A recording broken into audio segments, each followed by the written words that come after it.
I was the one who renamed him Uber Eats. I remember exactly where I was when I did it. Sitting on the edge of our bed with a towel on my head, the Sunday football game humming from the living room, the smell of garlic and butter from the pasta Ethan was making curling under the door.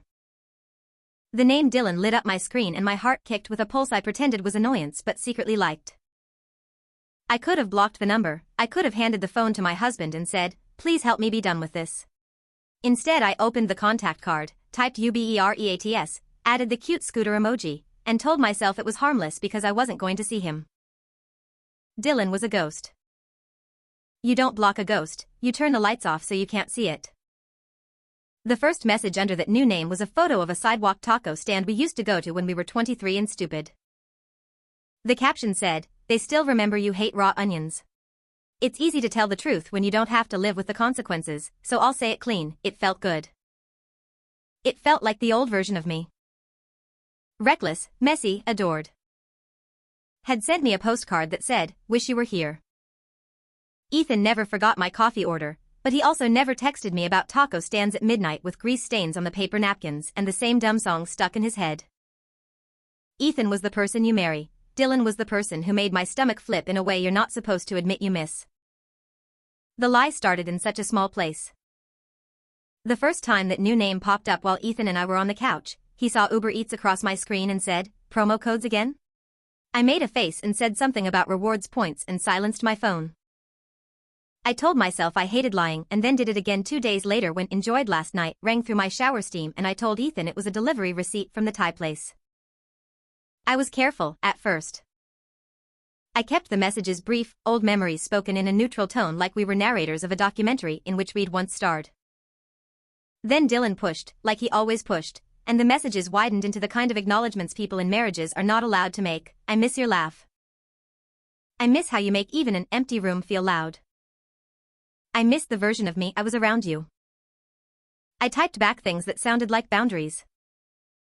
I'm married, I love my life, we can keep this light. And then I added a winky face and hit send. I told myself Ethan was fine because we were fine. He was not suspicious in the loud way. He didn't lurk over my shoulder or ask for passwords. He's a systems guy at work and a systems guy in life. He believes if you feed your system with enough trust and communication, it hums. When something breaks, you don't smash the machine, you find the line where the data stopped flowing and fix it. So when he saw Uber Eats ping while we were brushing our teeth and said, "That company is aggressive," he didn't say it like an accusation, he said it like a note to himself to uncheck a box in an app menu later. He kissed my foamy cheek and went to bed early because he had an on-call rotation the next morning. I lay awake and stared at the ceiling and told myself that the way my body was humming wasn't danger. It was just a reminder that I was still someone who could be wanted. Dylan asked to meet, and for a long time I said no. I was so proud of my no. I treated that refusal like charity I gave to my marriage, like goodness, like a trophy I could hold up if I ever had to defend myself. Look, see? I said no. No, as if the no erased everything we were doing. No, as if the point of my marriage was to keep Ethan just barely above the level of being technically not betrayed. No, as if love is a rulebook and not a person. It happened on a Wednesday. Ethan texted at 4:30 p.m. that a client database migration was going sideways and he'd be late. He apologized even in the text, the way he always did, like a person who knows staying late is not a moral failure but still hates disappointing a face he loves. I looked at my reflection in the elevator mirror on my way out of work and saw a woman who looked like me but with more shine on her lips, more angle on her cheekbones, more secret. I told my coworker I was going to the gym and drove past it. I parked in the lot of a bar I used to joke would be the site of my downfall and I went inside and I made it true. He was there. Of course he was there. Dylan was always early when it benefited him, late when it didn't. He stood up and did that grin I'd once thought could fix anything if I looked at it long enough. We ordered beers and pretended to catch up like normal people, and then as the second round set my tongue free he said, "You still do that thing with your hands when you're pretending you're fine," and I looked down and saw my fingers twisting my straw wrapper into a rope. He leaned in and said, "I used to kiss you when you did that," and I said, with the last dry inch of my good sense, "We shouldn't," and then I let him anyway. It was one kiss. It wasn't even a good one. His mouth was the same but mine wasn't, because I kept feeling the hard new metal of my wedding ring where I gripped his sleeve and everything tasted like pennies. I pulled back. I saw the same shock on his face I felt on mine, the how did we get here that always comes too late. I left. I drove home with the windows down like I could blow the heat off me and into the night. I threw my shirt in the hamper and scrubbed my mouth and tried to make my face look like my face again. The next morning, Uber Eats sent a message that said, 5 stars. Would reorder smirking face. I laughed even as my stomach turned. I was in the shower when Ethan picked up my phone to check the time. I heard the bathroom door open and the pause before he said, too evenly, why is our delivery app flirting with you? There are 2 kinds of lies. The first kind has a shaky voice and third-grade sentences and is born out of panic. The second kind has a much nicer outfit and knows your shoe size. I used the second one. I said Dylan had reached out after years just to say hello and I stupidly saved him under a different name because I didn't want to make a big deal out of something that wasn't a big deal. I said it was immature. I said it was over. I left out the kiss like it was a single unimportant word in a long paragraph and not the one word that changed the meaning of the entire story. Ethan listened the way he always listens, with his face still and his eyes doing the work so his mouth doesn't have to rush. He set my phone back on the counter. He nodded. He said, okay. He kissed my forehead. He went to work. That okay threw me into more panic than a lecture would have. I wanted him to yell. I wanted him to be ugly so I could be righteous. I wanted a fight so I could say, there, see, this is why I didn't tell you. Because you make everything a big deal. He refused me the script. He was decent and he believed me and he let me walk around for 7 days in a house where a man chose me through patience and I responded with fear. Our anniversary was Saturday. 7 years married, 9 years since we'd first met in a parking garage where he offered to walk me to my car because the lights had gone out on our level. He always memorialized our anniversary small. Breakfast in bed, a card that was so precisely chosen it felt like it had been written for us.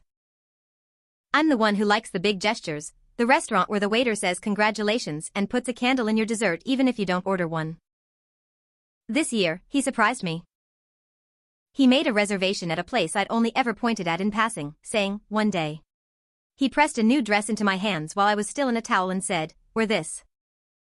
You'll be stunning. I did my hair like a woman in the movies who does not know the bomb is under the table. He drove with one hand on the wheel and the other on my knee and told me he loved the way I tilt my head when I'm concentrating. He opened my door. He gave the hostess his name. She smiled too brightly and said, your party is already seated, and my brain did that curious misfire where it realizes a puzzle is complete before it knows what the picture is. Dylan stood when we reached the table. For a second I thought I was hallucinating. Then everything flooded back in. The smell of his cologne, the shape of his jaw, the pleased little smirk he gets when he thinks something is about to get interesting. He said, hey kid, which is what he called me when we were too young for it to be condescending, and I looked at Ethan, because I could not make sense of this and my husband is how I make sense of things. Ethan pulled out my chair like a gentleman. He sat. He poured me water from the carafe. He looked at Dylan and said, thanks for coming. Then he looked at me. He didn't look triumphant, he looked unbearably sad. You've been talking, he said. I thought we could do it out loud. If humiliation could be measured, I would have tilted the room with mine.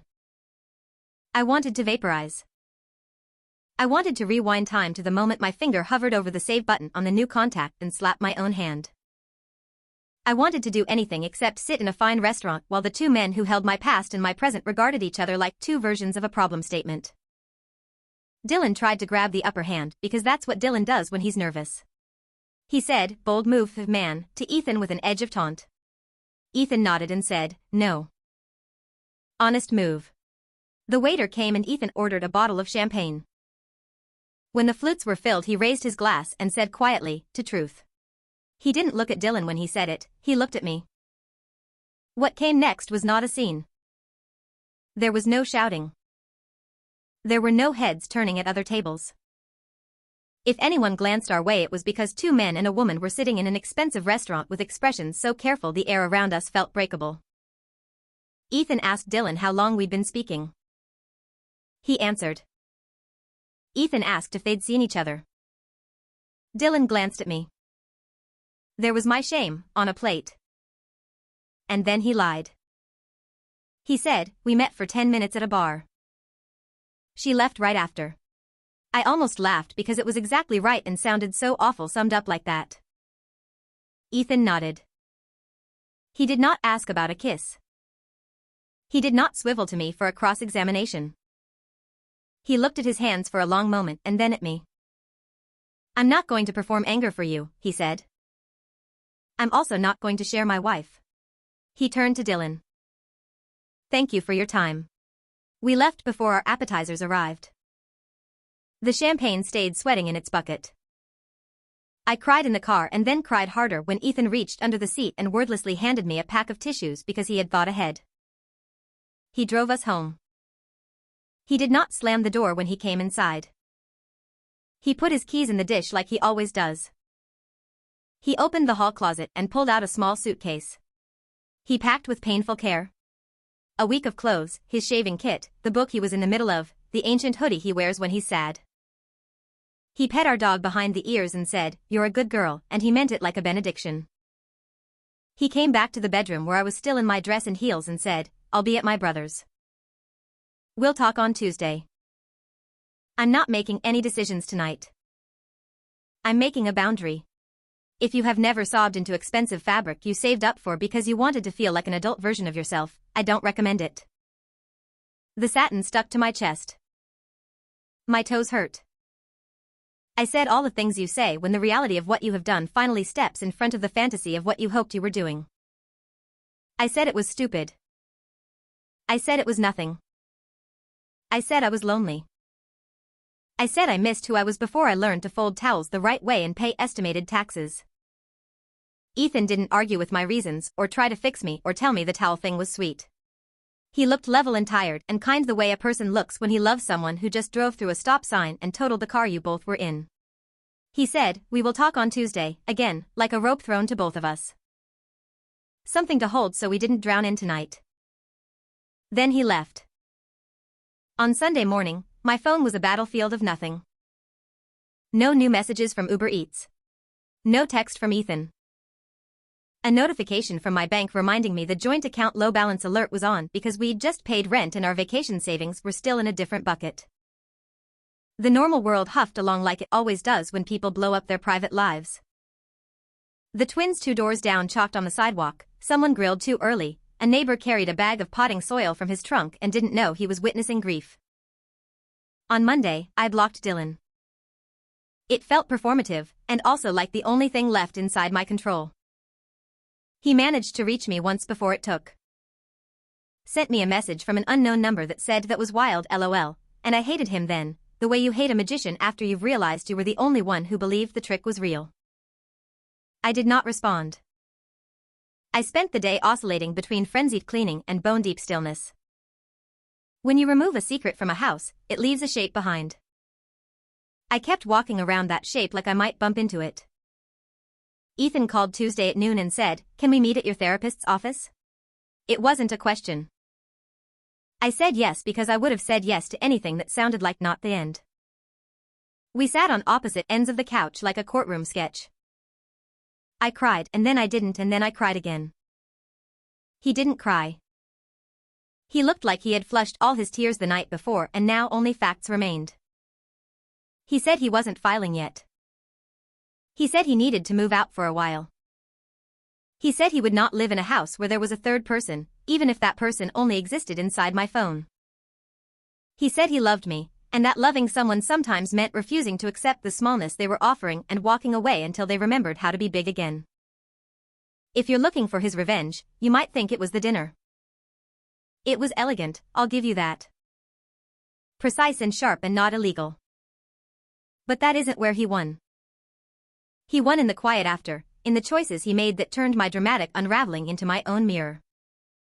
He didn't torch my reputation with our friends or post some screed online. He didn't go sleep with someone else to even the score. He canceled the streaming subscriptions he personally paid for and removed his card from my Uber account.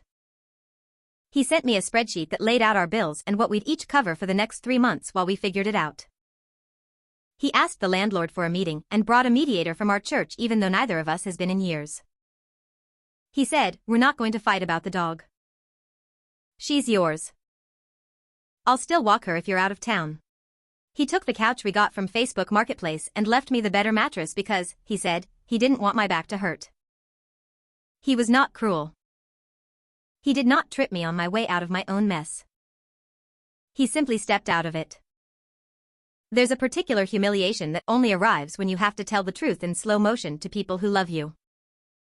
My sister came over with groceries and I had to say out loud that I had talked to someone I shouldn't have, and seen him, and lied. She didn't perform outrage. She put yogurt in my fridge and then sat at my table and said, "Do you want to be married?" I said yes so fast it sounded like a reflex. She tilted her head exactly like Ethan says I do and asked again, softer, "Do you want to be married to Ethan?" And there it was, the entire point wrapped in one syllable. Yes. Yes, I do.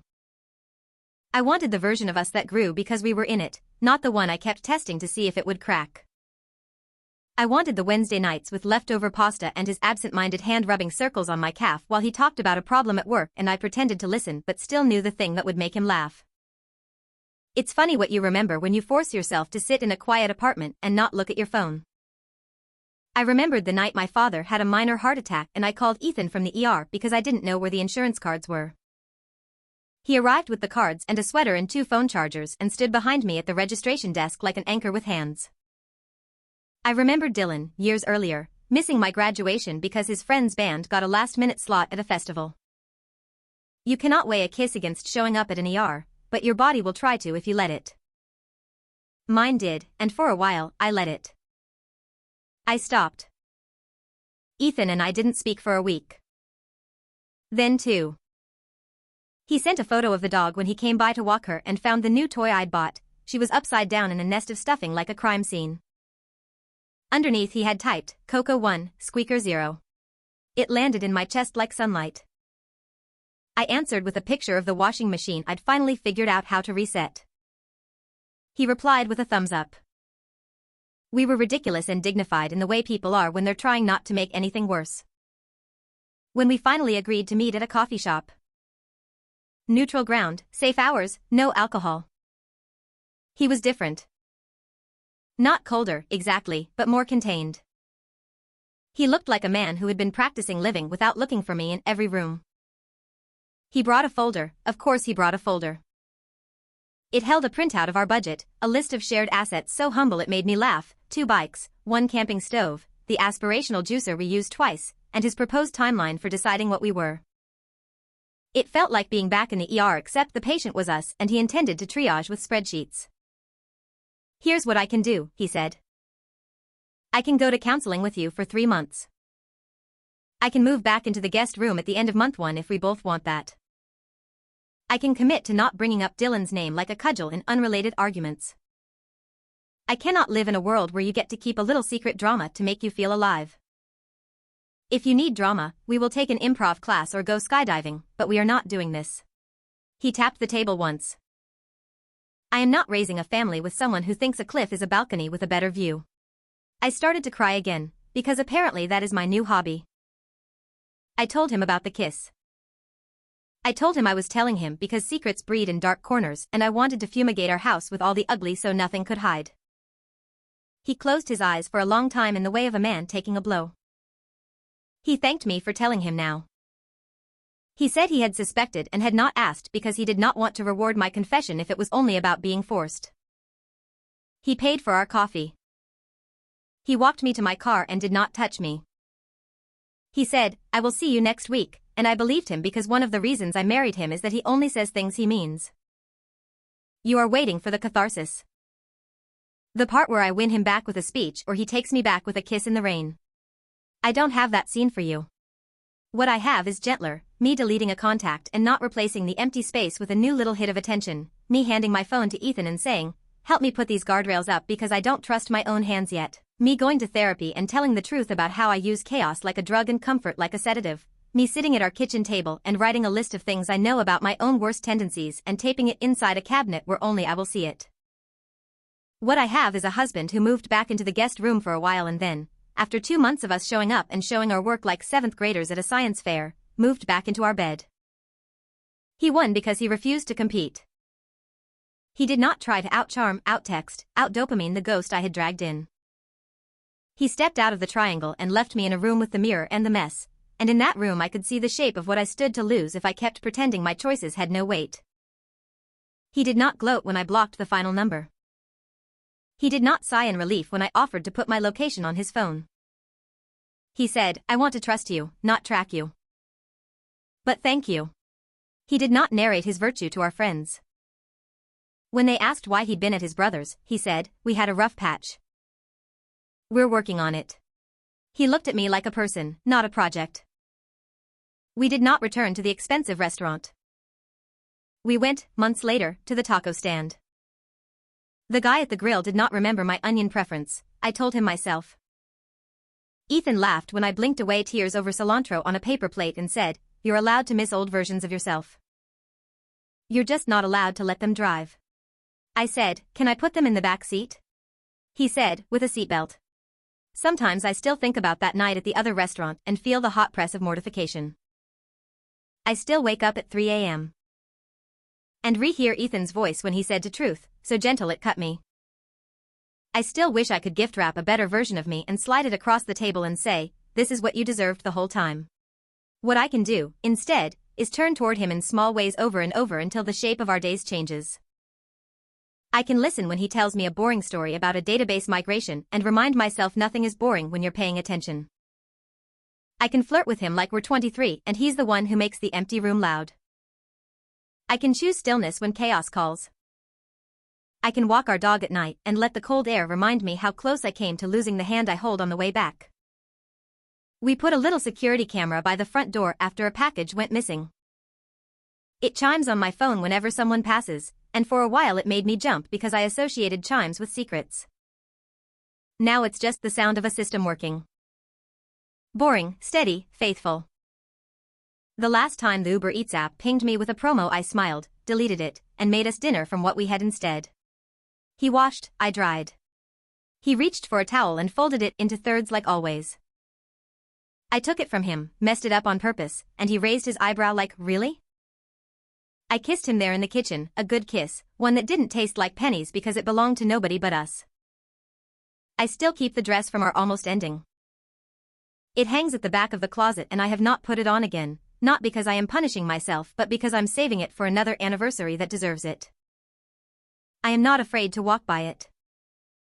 It reminds me that love is a thing you do, not a thing you simply feel, and that the quickest way to destroy something worthwhile is to keep testing whether it will survive your worst impulses. It might. But one day it won't. That's not a threat. That's just gravity. If you came here for the spectacle, I'm sorry. The spectacle already happened and I don't intend to hand it the microphone again. If you came here for the truth, here it is. I hid my ex and my phone under a lie because I wanted the ache of being wanted. My husband didn't scream or cheat or chase me into the mud. He set the table with the truth and let me see what was on my plate. Then he stood up and walked away until I decided whether I was going to eat what I'd served or learn how to cook better. I learned. Slowly, boringly, the way real change happens. I do not deserve a medal for it. I deserve the chance to keep doing it. He deserves the piece of a home where the only scooter emoji that buzzes our phones is an actual delivery driver, and the tip is automatic, and the food arrives hot because we were here, together, waiting to eat. And if you are a person holding a phone, fingers itchy for attention, about to rename someone you should block, know this, the dopamine high is rented and the bill always comes due at the quietest hour. If you love the person beside you, put the phone down. Kiss the boring. Pay attention. Tell the truth before it has to be dragged into a fancy restaurant and introduced like a guest of honor. You might just keep the thing worth keeping. And if you don't, you will learn, like I did, that humiliation can be a teacher, but dignity is the diploma. Ethan never once said I told you so. He just said, pass me the dish towel, like forgiveness, when it finally arrives, always starts there.